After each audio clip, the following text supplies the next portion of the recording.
Good morning to one and all. Today we are going to learn digital panels. పంచేంద్రియం నయనం ప్రధానమని మన పెద్దలు అన్నారు. అంటే దాని అర్థం మనకున్న జ్ఞానేంద్రియాలలో కన్ను చాలా ప్రధానమైనదని దాని అర్థం. మరెందుకు కన్నుకి ఇంత ప్రాధాన్యతనిచ్చారంటే ఏదైనా ఒక విషయాన్ని తెలుసుకోవాలన్నా నేర్చుకోవాలన్నా కన్నుల ద్వారా వీక్షించినప్పుడు మన యొక్క బ్రెయిన్ త్వరగా గ్రాస్ప్ చేస్తుంది, మెదడుకు చేరుతుంది, చాలా బాగా గుర్తుంటుంది. కేవలం విన్నప్పుడు అంత బాగా గుర్తుండదని సైకాలజీ మనస్తత్వ శాస్త్రం చెప్తుంది. మనం బీఈడీలో కూడా నేర్చుకోవడం జరిగింది. కాబట్టి ఐఎఫ్బి ప్యానెల్ ఉపయోగించి టీచింగ్ లెర్నింగ్ ప్రాసెస్ కొనసాగిస్తే విద్యార్థులకు లైవ్ టీచింగ్ అందుతుంది. లెసన్ను చూస్తూ వింటూ నేర్చుకుంటారు. ఉదాహరణకు సముద్రం గురించి టీచింగ్ చేసినప్పుడు విద్యార్థులను సముద్రం దగ్గరికి తీసుకెళ్లలేము, కానీ ఐఎఫ్బి ప్యానెల్ ద్వారా సముద్రాన్ని లైవ్లో చూపిస్తూ పాఠ్యాంశాన్ని కొనసాగించవచ్చు. ఈ పద్ధతి ద్వారా విద్యార్థులకు క్షుణ్ణంగా అర్థం చేపించవచ్చు. రెండవది, టీచర్ యొక్క బర్డెన్ కూడా బరువు కూడా తగ్గుతుంది, టీచర్కు ఈజీ అవుతుంది. మరి అసలు ఐఎఫ్బి ప్యానెల్ ఫుల్ ఫామ్ ఏంటి అంటే ఇంటరాక్టివ్ ఫ్లాట్ ప్యానెల్. ఆ పేరులోనే ఉంది ఏమని, ఇంటరాక్టివ్ కావచ్చని. మరి ఇంటరాక్టివ్ అంటే పరస్పరం చర్చను కొనసాగించడం, అంటే టీచర్ స్టూడెంట్స్ మధ్య ఇంటరాక్షన్ అద్భుతంగా కొనసాగించవచ్చు. ఈ ఐఎఫ్పి ప్యానెల్ ద్వారా ప్రతి సబ్జెక్ట్ను 4 పద్ధతుల ద్వారా ఈజీగా స్టూడెంట్స్కు సంపూర్ణంగా అర్థమయ్యేటట్టుగా బోధించవచ్చు. 1, board and downloads. 2, browsing with internet or WiFi. 3, screen casting. 4, pen drive or USB. ఈ ఐఎఫ్బి ప్యానెల్ మీద మనం 2 విధాలుగా టీచింగ్ లెర్నింగ్ ప్రాసెస్ అనేటువంటిది కొనసాగించవచ్చు. 1, పీసీ ఆర్ విండో అంటాం, విండోస్ ఇదొక పార్ట్. ఆర్ ఇంకొకటి ఏంటంటే ఆండ్రాయిడ్ అని ఇంకొకటి చూస్తాం. పీసీ ఆర్ విండో అనేటువంటి దాన్ని మనం జనరల్గా కంప్యూటర్, పీసీ అంటే పర్సనల్ కంప్యూటర్, దానికి విండో అనేటువంటి పేరుతో కూడా పిలుస్తాం. ఆండ్రాయిడ్ అంటే ఏంటంటాం, మరి మన మొబైల్ని ఆండ్రాయిడ్ అని పిలుస్తాం, మొబైల్ని ఆండ్రాయిడ్ అని పిలుస్తాం. మరి రెండింటికి తేడా ఏంటి? నిజానికి చెప్పదలుచుకుంటే there is no variation between the mobile phone and computer. Small వేరియేషనే ఉంటుంది. ఏంటి స్మాల్ వేరియేషన్ అంటే, ఎక్కువ మెమరీ కావాలనుకుంటే మన సెల్లులో ఉండదు, లాట్ ఆఫ్ మెమరీ. ఉదాహరణకు 500 GB 1000 GB లాంటి మెమరీ మన సెల్లుకు ఉండదు. ఇకపోతే ఇంకొకటి ఏంటంటే హైలీ సాఫ్ట్వేర్ అనేటువంటిది మొబైల్కి ఉండదు. హైలీ సాఫ్ట్వేర్ అనేటువంటిది మన మొబైల్కి ఉండదు.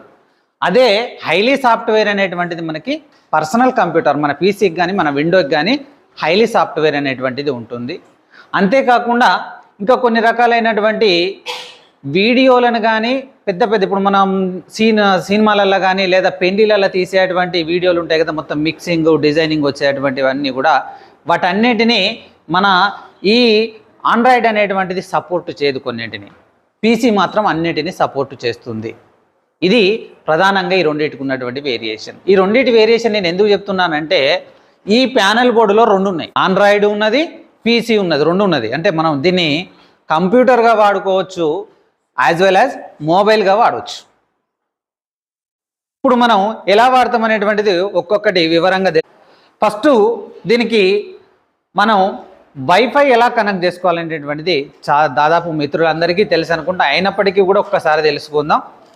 మనకు జనరల్గా ఇది ఓపెన్ చేసిన తర్వాత ఇక్కడ హౌస్ లాంటి బొమ్మ, దీన్నే హోమ్ అంటాం.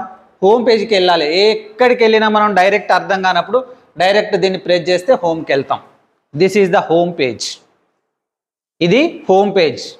ఫస్ట్ మనకు ఎంటర్ అయ్యేటువంటి పేజ్ని హోమ్ పేజ్ అనేటువంటి పేరుతో పిలుస్తాం.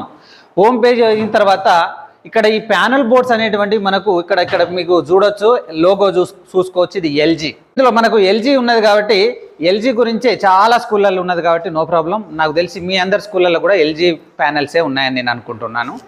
రైట్, ఇప్పుడు మనం దీనికి వైఫై ఎలా కనెక్ట్ చేయాలనేటువంటిది చూద్దాం. సార్ ఒకటి ఉందా సార్? సరే, మోస్ట్ 3 ఇవే ఉన్నాయి కాబట్టి ఫస్ట్ దీని గురించి తెలుసు. పెద్దగా తేడా ఏం లేదు సార్ వాటికి వీటికి. సార్ మీ యొక్క హాట్స్పాట్ ఆన్ చేయరా సార్ ఎంకన్నా సార్? ఇక్కడ జనరల్గా ఏంటంటే ఎల్జీ బోర్డులకి ఈ సాకెట్లో కొన్నిటికి వైఫై అనేటువంటి ఒక సాకెట్ వస్తుంది చిన్నది, దీనికి ఆల్రెడీ ఇన్బిల్ట్ వెనక సైడ్ ఉన్నట్టున్నది. వెనక సైడ్ ఉన్నది కాబట్టి ఇక్కడ ఇమేజ్ అవుపిస్తాం చూడండి, వైఫై ఇమేజ్ అన్నట్టు. ఇది దీన్ని కనెక్ట్ చేయాలి. చేసిన తర్వాత ట్యాప్ చేసిన తర్వాత డివి సార్ అని పడుతుంది. ఇక్కడ సార్దే ఆల్రెడీ సార్ది కనెక్ట్ అయింది. ఇప్పుడు ఎందుకు కనెక్ట్ అయిందంటే సార్ యూజ్ చేస్తున్నాడు ఈ బోర్డును కాబట్టి ఎమ్మటే కనెక్ట్ అయింది.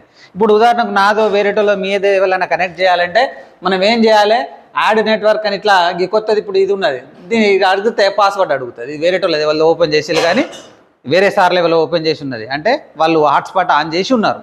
వాళ్ళ యొక్క కోడ్ కనుక పాస్వర్డ్ కనుక ఇక్కడ ఇచ్చేసినట్లయితే ఆటోమేటిక్గా వాళ్ళది కూడా కనెక్ట్ ఇది డిస్కనెక్ట్ అయ్యి ఒకటి కనెక్ట్ అయిపోతూ ఉంటుంది. ఇలా ఈ విధంగా మనకి ఏంటంటే మొత్తం మీద ఫస్ట్ మనం దీన్ని కనెక్ట్ చేసుకోవాలి. ఇక్కడ కనెక్టెడ్ అని పడ్డది. కనెక్టెడ్ అని పడ్డ తర్వాత ఇప్పుడు మనకు కనెక్ట్ అయిపోయింది. కనెక్ట్ అయిపోయిన తర్వాత బ్యాక్కి వెళ్ళాలి. బ్యాక్కి వెళ్ళడం అంటే మళ్ళీ హోమ్ పేజ్కి వచ్చాం. హోమ్ పేజీలో ఇప్పుడు మనం ఏం చూద్దామంటే ఫస్ట్ చూడాల్సింది మీకు తెలవాల్సింది నోట్. ఎందుకంటే ఫస్ట్ మనకు బోర్డు కావాలి కాబట్టి ఫస్ట్ బోర్డుకి వెళ్దాం. బోర్డుకి వెళ్ళిన తర్వాత మనకి ఇందులో ఉండేటువంటి ఆప్షన్ల గురించి తెలుసుకుందాం. ఫస్ట్ సెలెక్ట్ గురించి తెలుసుకుందాం. సెలెక్ట్ ఏదైనా ఒక అంశాన్ని ఇప్పుడు ఇక్కడ ఇది ఉన్నది, ఈ కదలాలన్నా ఇక్కడ రాసినటువంటిది కదలాలన్నా చేయాలన్నా ఈ సెలెక్ట్లో ఉన్నప్పుడు మాత్రమే అది కదులుతుంది. లేదు మనం పెన్నులోకి వెళ్ళినాం, పెన్నులోకి వెళ్ళిన తర్వాత అసలు ఏం కదలేదు, మళ్ళీ పెన్నే పడతా ఉంటుంది.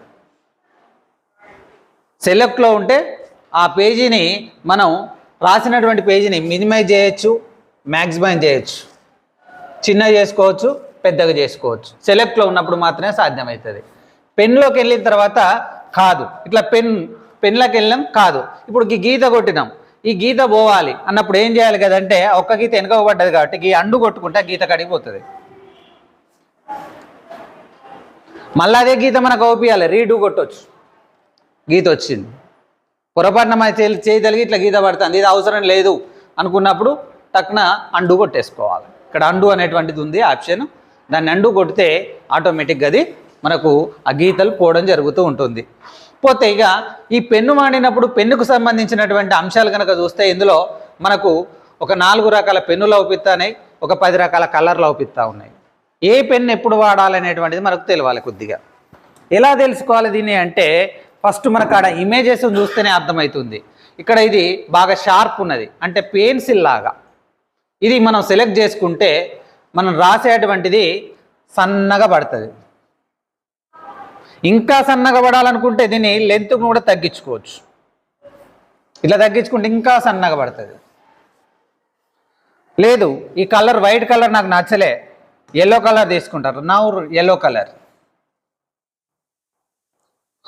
ఎస్ ఇప్పుడు మొత్తం మీద పెన్ అనేటువంటిది ఈ విధంగా వివిధ రకాల కలర్లు సెలెక్ట్ చేసుకోవచ్చు. మనం క్వశ్చన్ అండ్ ఆన్సర్ రాస్తున్నాం, క్వశ్చన్ ఒక కలర్ తోటి, ఆన్సర్ ఒక కలర్ తోటి.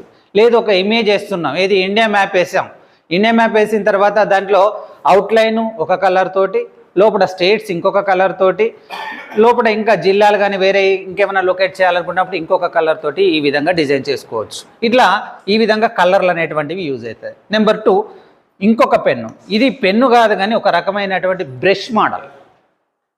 ఇది బ్రష్ మోడల్ చూడండి, దీన్ని రాస్తే కనుక కొద్దిగా ఎక్కువ పెట్టుకొని రాస్తే అద్భుతంగా ఒక బ్రష్తోని కనుక మనం గోడ మీద పెయింట్ రాస్తే ఏ విధంగా వస్తుందో ZPHS తాళ్ళపూసలపల్లి.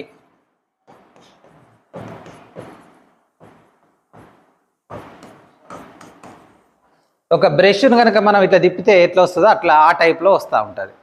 అట్రాక్టివ్ లెటర్స్గా పడుతూ ఉంటాయి కాబట్టి ఇది బ్రష్ మోడల్గా ఉంటుంది అన్నట్టు. ఇక దీనికి కూడా మనం కలర్ ఆ విధంగా యాజ్ డేస్గా చేంజ్ చేసుకోవచ్చు. తర్వాత ఇంకొకటి ఏంటి అంటే ఇది ఇంకా సన్నగా షార్ప్గా పెన్సిల్ చెక్కినట్టుగా, పెన్సిల్ కనుక చెక్కితే ఎంత సన్నగా వస్తుందో ఆ టైపులో ఇది సన్నగా వస్తూ ఉంటుంది. జనరల్గా బాగా సన్నగా వస్తుంది అంతే, అది కూడా పెద్ద తేడా ఏం లేదు. దీని తర్వాత ఇంకొకటి ఏంటంటే ఇది కొన్ని రకాల ఇమేజెస్ను చూపిస్తుంది. అది ఎప్పుడు ఏ సందర్భంలో మనం వాడవచ్చు అంటే ఉదాహరణకు మనకి ఇప్పుడు ఇవన్నీ రాసినాం కదండి, ఇది రాసిన తర్వాత ఇవన్నీ మలపాలి అని అనుకున్నప్పుడు ఏం చేయొచ్చు కదంటే క్లియర్ ఆల్ అని కొట్టవచ్చు నెంబర్ 1. లేదు ఇందులో ఏదో కొద్దిది మనకు తప్పు పోయింది, కొద్దిదే కట్ చేయాలి. ఇది అవసరం, కొద్దిగా గిన్నె ఒక తప్పు పోయింది, గిన్నె ఒక్కదాన్నే మలుపుకోవాలి అంటే ఎరేజర్. మనం కనుక పెన్సిల్తో రాసి ఎరేజ్ చేసినట్టుగా ఎరేజ్ తీసుకొని ఎస్ ఇక్కడ అవసరం లేదు, ఎస్ని తీసేసినాం, ఫినిష్. లేదు గీతే అవసరం లేదు, ఈ గీతే అవసరం లేదు, ఈ గీతే అవసరం లేదు, ఈ గీతే అవసరం లేదు అంటే మనం రాసినటువంటి ఫాంట్స్లో కానీ మనం రాసినటువంటి లెటర్స్లో కానీ what ever the selected area we don't want to right on the board, immediately we can erase with the help of the eraser.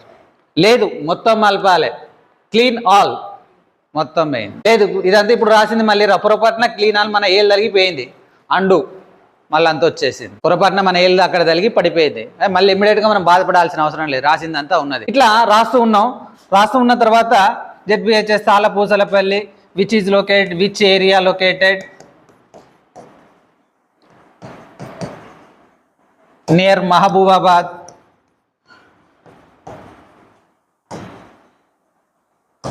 ఇది దాకా రాసినాం. మరి కింద పేజీ ఇట్లా జరపాలంటే జరుగుతలేదు, ఎట్లా మళ్ళీ గీతే పడుతుంది. లేదు ఇంకొక పేజ్ తీసుకోవచ్చా అంటే దీనికి ఒక మనకి ఇలా ఆప్షన్ ఉన్నది. ఎలా ఆప్షన్ ఉన్నది అంటే డైరెక్ట్ ఇక్కడ ప్రివ్యూ అనేటువంటి దాని మీద కనుక మనం ట్యాప్ చేసినట్లయితే ఎంత అంటే అంత మీదికి పోతూ ఉంటుంది. ఇది ఒకటే పేజీ కిందికి వస్తుంది, మీదికి జరుపుకొని మళ్ళీ మిగిలింది కంటిన్యూషన్ చేస్తూ రాయొచ్చు ప్రివ్యూని జరిపిన తర్వాత. అట్లనే కంటిన్యూ ఎంతసేపు అంటే అంతసేపు రాసుకుంటూ పోతూనే ఉండొచ్చు. ప్రివ్యూ దగ్గర లేదు మనం పేజీల వైజ్గా రాద్దామని అనుకుంటాను. ప్రివ్యూ కాకుండా డైరెక్ట్ మనం ఏం చేయొచ్చు కదా అంటే డైరెక్ట్ పేజీలు ఇక్కడ యాడ్ పేజీ అని సెట్ చేసుకోవచ్చు. అంటే ఇప్పుడు ఏంది అదొక పేజీ కింద పోయింది, ఇందాక రాసిందంతా పేజీ ఇప్పుడు సెకండ్ పేజీకి వచ్చినాం అన్నట్టు. ఇక్కడ చూడండి 2x2 2 పేజీలు ఉన్నాయి, ఇది రెండో పేజీలో ఉన్నాం. మనకు ఫస్ట్ పేజీ కావాలి, మళ్ళీ ప్రివ్యూ ఫస్ట్ పేజీ వచ్చింది, నెక్స్ట్ పేజీకి వెళ్దాం, నెక్స్ట్ పేజీ. అండర్స్టాండ్, అర్థమవుతుందండి? అంటే మనం బోర్డు మీద రాసినప్పుడు ఇన్ని రకాల ఫెసిలిటీస్ అనేటువంటివి మనకు ఉన్నాయి. ఎస్ కమిన్స్. ఈ విధంగా ఈ ప్రివ్యూ వచ్చిన తర్వాత దీన్ని మరి ఈ పేజీని మనం ఉదాహరణకి ఎఫ్ఏలు రాపిస్తున్నాం బోర్డు మీద. ఫస్ట్ ఎఫ్ఏ ఇప్పుడు మనం 4th ఎఫ్ఏ మొన్న కండక్ట్ చేసుకున్నాం, కొంతమంది ఇంకా కండక్ట్ చేయలేదు. క్వశ్చన్ పేపర్ ఇచ్చాం. నెక్స్ట్ ఇయర్ కూడా ఈ 4th ఎఫ్ఏకి ఇదే క్వశ్చన్ పేపర్ నేను ఇస్తా, లేదా ఏదైనా ఇంపార్టెంట్ క్వశ్చన్స్ ఇస్తున్నాం. నెక్స్ట్ ఇయర్ కూడా ఇవే ఇంపార్టెంట్ క్వశ్చన్ ఉండాలి, ఇది సేవ్ చేసి పెట్టుకోవాలి, రాసిందంతా నేను సేవ్ చేసి పెట్టుకోవాలి అనుకున్నాం. అప్పుడు ఏం చేస్తాం, దీనికి మెనూలోకి వెళ్తాం, సేవ్, స్టోరేజ్. ఓకే, దీనికి ఒక పేరు ఇచ్చుకోవచ్చు. మనం ఏమని పేరు ఇచ్చుకుంటాం, FA4 ఉదాహరణకు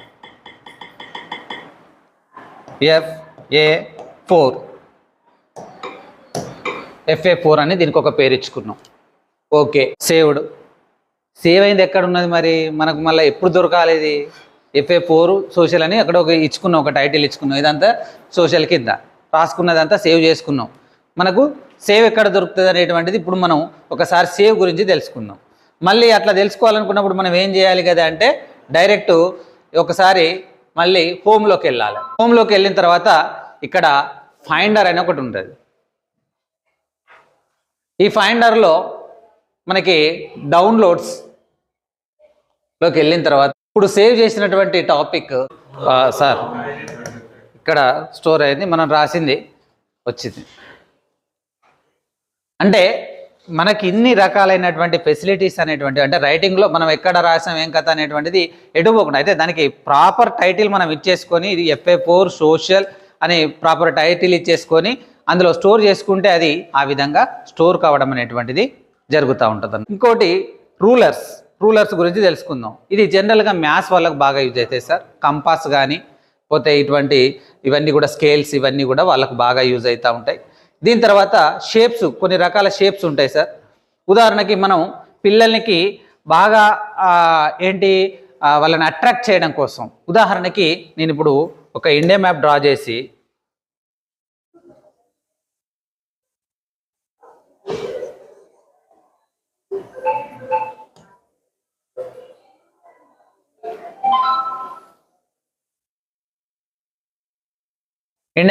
చేశాను. ఇందులో వాళ్ళని అట్రాక్ట్ చేయడం కోసం ఉదాహరణకు ఈ డయ్యూడామ్ అని ఎక్కడ ఉంది, దాన్ని ఆ ఏరియాను మంచి హైలైట్ చేయాలి అనుకున్నాను. ఎలా చేసుకోవచ్చు అంటే ఈ షేప్స్ ఉన్నాయి కదండి, ఈ షేప్స్ను ఓపెన్ చేసి ఇందులో ఒక షేప్ను నేను రౌండ్ షేప్ను సెలెక్ట్ చేసుకున్నా. ఈ రౌండ్ షేప్ను ఇక్కడ డయ్యూడామ్ అని చూపించాలి. కలర్ సెలెక్ట్ చేసేసుకొని మనం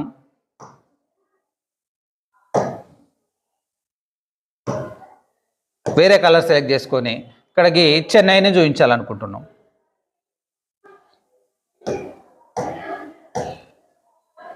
చెన్నైని స్క్వేర్ షేప్లో చూపించాలనుకుంటున్నాం.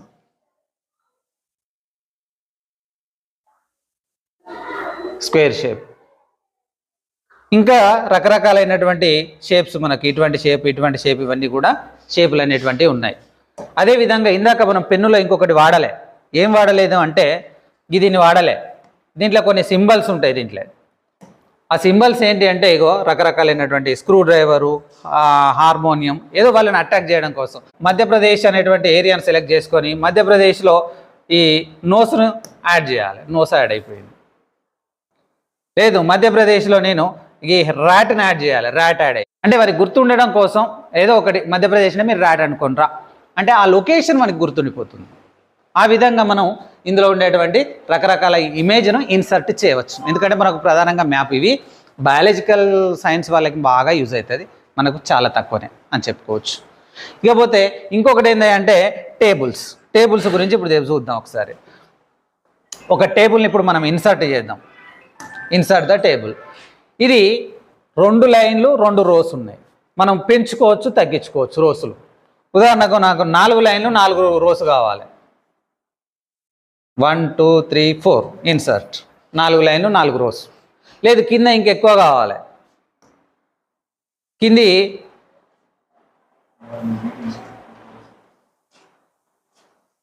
ఇట్లా తీసుకొని మనం ఏంటి మీద రాష్ట్రాల పేర్లు, ఒక్కొక్క రాష్ట్రానికి ఎన్ని జిల్లాలని పట్టిపోయి జిల్లాల పేర్లు. ఉదాహరణకు తెలంగాణ ఇక్కడ రాసాం. తెలంగాణ జరుగుతూ ఉంటుంది. ఎడల్పై మనం ఎంత ఎడల్పు రాస్తూ ఉంటే అంత ఎడల్పు జరుగుతూ ఉంటుంది. ఇందులో ఆదిలాబాద్, నిజామాబాద్, వరంగల్ ఇట్లా రాసుకోవచ్చు. ఇక్కడ మహారాష్ట్ర. దీనిలో ఉన్నటువంటి పర్బని ఒక జిల్లా, ఔరంగాబాద్ ఇలా రాష్ట్రాలు వాటి యొక్క జిల్లాల పేర్లు. వీటికి పెన్నులు కూడా కలర్లు చేంజ్ చేసుకుంటూ రాసుకోవచ్చు. ఉదాహరణకు ఇలా మనం కూడా సోషల్లో ఇటువంటివి వాడుకోవచ్చు అన్నట్టు. టేబుల్స్ను వాడుకుంటే పిల్ల వాళ్ళకి అట్రాక్ట్ ఉంటుంది, మనకు కూడా ఈజీ అనేటువంటిది జరుగుతూ ఉంటుంది. దీని తర్వాత టేబుల్స్ తర్వాత ఈ స్టిక్కీ నోట్స్ అనేటువంటిది పెద్దగా మనకేం యూజ్ కాదు సార్ ఇది. దీని తర్వాత ఇక ఇంకొకటి ఏంటి అంటే మెనూలో ప్రధానంగా మనకు తెలవాల్సినటువంటి అంశాలు ఏదైనా రాసిన తర్వాత సేవ్ అంటే మనకు స్టోరేజ్లో ఏదో ఒక కాడ సేవ్ అవుతుంది. సేవ్ యాజ్ అనుకున్నప్పుడు ఏమవుతుంది కదంటే మనం అందులో చూపించినటువంటి డాక్యుమెంట్స్ అని ఇప్పుడు సేవ్ ఫైండర్ బటన్ ఒక్కగానే మనకు 4-5 అంశాలు అవుపిస్తున్నాయి. డౌన్లోడ్స్ ఎందులో సేవ్ కావాలంటే అందులో సేవ్ అవుతూ ఉంటుంది. బోర్డు మీద మనం ఎట్లా రాస్తున్నాం, ఏ విధంగా వాటిని ఇన్సర్ట్ చేస్తున్నాం, ఏ విధంగా అండూ చేయొచ్చు, ఏ విధంగా రీడూ చేయొచ్చు, ఏ విధంగా కలర్స్ మారవచ్చు, ఏ విధంగా రకరకాల పెన్నులు వాడవచ్చు, ఏ విధంగా ఎరేజ్ చేయొచ్చు, ఏ విధంగా క్లీనాలు కొట్టవచ్చు చూసాం.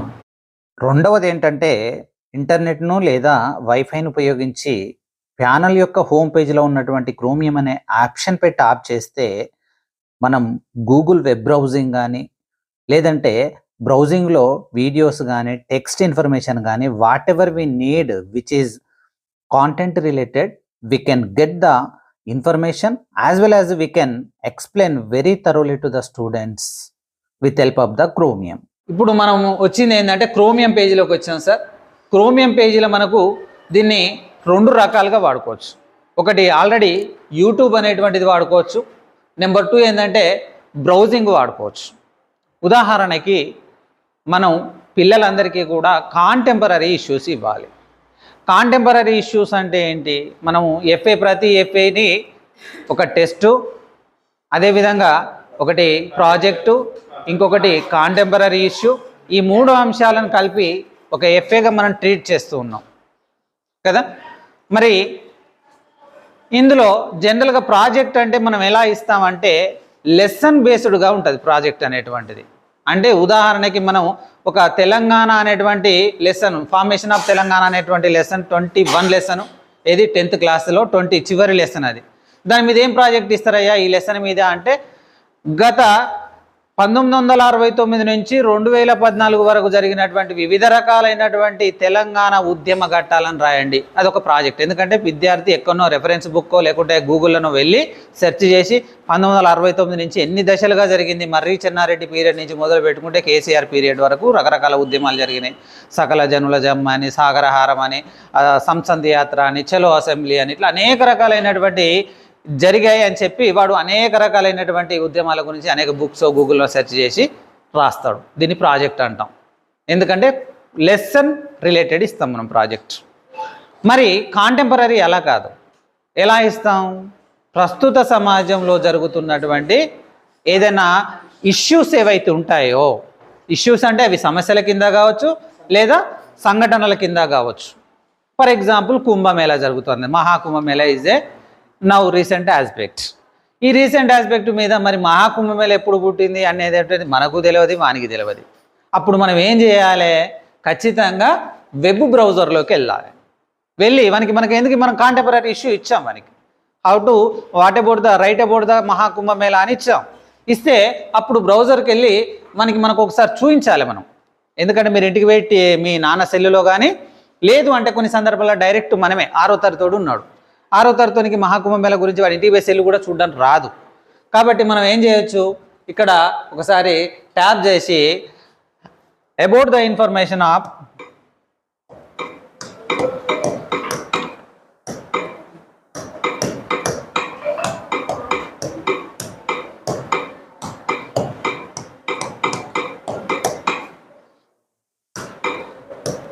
మహాకుంభమేళా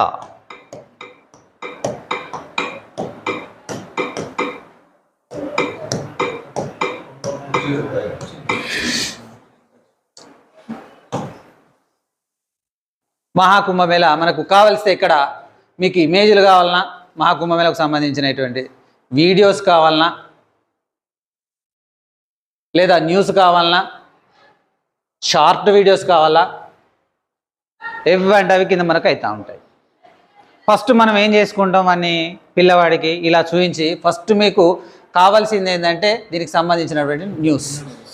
ఎందుకంటే వాడు రాయాల్సింది న్యూస్ కాబట్టి రకరకాల అప్లోడ్ చేసినటువంటి news, Hindustan times, the Hindu పత్రిక, జాగ్రాన్ జోష్ అనేటువంటి పత్రిక, ద ఇండియన్ ఎక్స్ప్రెస్, వాళ్ళు ఇచ్చినటువంటి రకరకాల న్యూస్ అనేటువంటివి ఉంటాయి. లేదు ఆల్ అని పెట్టిన తర్వాత మనకి కొన్ని వెబ్సైట్లు ఉంటాయి, రకరకాల వెబ్సైట్లు వీటి గురించి రాసినవి ఉంటాయి. ఇట్లా మీదికి స్క్రోల్ చేస్తూ ఉంటే ఇస్కాన్ బెంగళూరు అనేటువంటి వాళ్ళ వెబ్సైట్ ఇది. మహాకుంభమేళా గురించి వాళ్ళు రాశారు. దీన్ని ట్యాప్ చేస్తే మనందరికీ తెలిసిన విషయాలు ఇవన్నీ కూడా అయినప్పటికీ కూడా పిల్లవానికి ఇవన్నీ మనం ఇలా చెప్తే వాడు దీనికి సంబంధించినటువంటి ఇమేజ్, వాళ్ళు ఏమేమి రాసినటువంటి ఇన్ఫర్మేషన్ అంతా కూడా మనకి ఇక్కడ అవుపిస్తూ ఉంటుంది. ఇంట్రడక్షన్. అసలు మహాకుంభమేళా అంటే ఏంటి? సెలబ్రేట్ వన్స్ ఇయర్ 144 ఇయర్స్, 144 సంవత్సరాలకు ఒకసారి ఇది మహాకుంభమేళా అనేటువంటిది జరుగుతూ ఉంటుంది. జనరల్లీ మనం అందరం అనుకుంటాం కుంభమేళా అయిన్స్ generally it is going on appears 12 years. Pushkaras which is called Pushkara అనేటువంటి పేరుతో పిలుస్తాం, కానీ దాన్ని కుంభమేళా మాత్రమే. పుష్కర అంటే కుంభమేళా 12 సంవత్సరాలకు వచ్చేది కుంభమేళా, 144 సంవత్సరాలకు వచ్చేది మహాకుంభమేళా. అంటే ఇంట్రడక్షన్, అరే చిన్న ఇది ఇంట్రడక్షన్ రా, మహాకుంభమేళా ఎన్ని సంవత్సరాలకు వస్తుంది, ఏ ఏరియాలో జరుగుతుంది, మొత్తం 4 ఏరియాలు ఉన్నాయిరా. ఒకటి మనకు ఉత్తరప్రదేశ్లోని ప్రయాగ్రాజ్లు ఉంది, మధ్యప్రదేశ్లో ఉజ్జయిని ఉంది, అదేవిధంగా మహారాష్ట్రలో నాసిక్ ఉంది. ఇలా ఒక 4 రాష్ట్రాలలో 4 ప్లేసులలో ఈ మహాకుంభమేళా ఈజ్ గోయింగ్ ఆన్ అని చెప్పి ఇచ్చి ఈ విధంగా ఇంట్రడక్షన్ ఇచ్చేసి ద సిగ్నిఫికెన్స్ ఆఫ్ మహాకుంభమేళా, ఇట్లా దానికి సంబంధించిన రిలేటెడ్ ఇన్ఫర్మేషన్ అంతా కూడా మనం విద్యార్థికి చూపించవచ్చు, డైరెక్ట్ రాయించవచ్చు, క్లాసులోనే రాయించవచ్చు. 6th 7th లాంటి వాళ్ళకి. 8th 9th 10th క్లాస్ లాంటి వాళ్ళకైతే మాత్రం మీరు ఇంటికానే గ్యాదర్ చేయాలరా ఇన్ఫర్మేషన్. లేదు అంటే రెఫరెన్స్ బుక్స్ కానీ ఇంటి దగ్గర మీరు సెల్లులలో కానీ మీ ఇంట్లో ఉండేటువంటి పర్సనల్ కంప్యూటర్లలో కానీ మీరు సెర్చ్ చేసి మీరు ఇన్ఫర్మేషన్ను గ్యాదర్ చేయాలని చెప్పి మనం చెప్పాలి. అదేవిధంగా ఈ మహాకుంభమేళాకు సంబంధించి వాడు ఈ ఇన్ఫర్మేషన్తో పాటు ఏం చేయాలి, ఇంకా కొద్దిగా కొన్ని ఇమేజ్లు కూడా మీరు డ్రా చేస్తారా, లేకుంటే ఏమైనా న్యూస్ పేపర్ లెక్క కట్ చేసుకొస్తారా అని చెప్పి మనకి ఇమేజ్లు కూడా మనం కొన్ని ఇమేజ్లు గిట్లుంటాయి రా మహాకుంభమేళ అంటే this is the floating of the people. అదేవిధంగా who are called that Aghoras, those are called Aghoras, Aghoras అనేటువంటి పేర్లతో పిలుస్తాం. ఇటువంటి ఇమేజెస్ అన్ని మనం అక్కడ చూడగలుగుతాం. ఇది మొత్తం మీద నదీ స్థానాలకు సంబంధించిన టోటల్గా దీని యొక్క థీమ్ ఏంటంటే we have to go to remove our sins, మన పాపాలన్నీ పోతాయి అనేటువంటి దీని యొక్క కాన్సెప్ట్. హిందూ రిలీజన్లో ఉన్నటువంటి ఒక మైథాలజీరా, దీని యొక్క ప్రధాన ఉద్దేశం అదిరా అని చెప్పేసి మనం ఈ విధంగా క్రోమియం అనేటువంటి దాన్ని యూజ్ చేసినప్పుడు నెంబర్ 1 ఇట్లా గూగుల్లోకి వెళ్తాం. నెంబర్ 2 ఏంటంటే మనకి వీడియోస్ కావాలి, ఒకసారి శాంపిల్ వీడియో కావాలంటే మనకు డైరెక్ట్ మనం యూట్యూబ్లోకి వెళ్ళేసి ఈయన వీడియోలు చూపితే వీడియోలు కొన్ని ప్లే అవుతూ ఉంటాయి. మహాకుంభమేళ అంటే ఈ వీడియోలన్నీ కూడా ఏదో ఒకటి మనకు నచ్చినటువంటి వీడియోని ప్లే చేస్తే ఆటోమేటిక్గా మనకు వీడియో ప్లే అనేటువంటిది అవుతూ ఉంటుంది, డైరెక్ట్గా మనకు ప్లే అవుతూ ఉంటుంది.